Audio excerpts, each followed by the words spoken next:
Color contrast penetrant testing is suitable for welded aluminum components and is a widely used, effective non-destructive testing (NDT) method, primarily for detecting surface breaking discontinuities.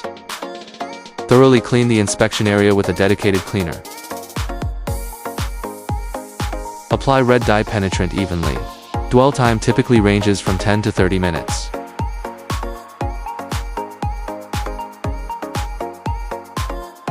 Remove excess penetrant using a dedicated cleaner.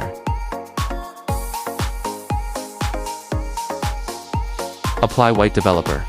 Development time usually ranges from 7 to 30 minutes. Any surface defects will appear as clearly visible red indications, typically dot-like or linear in the developer layer.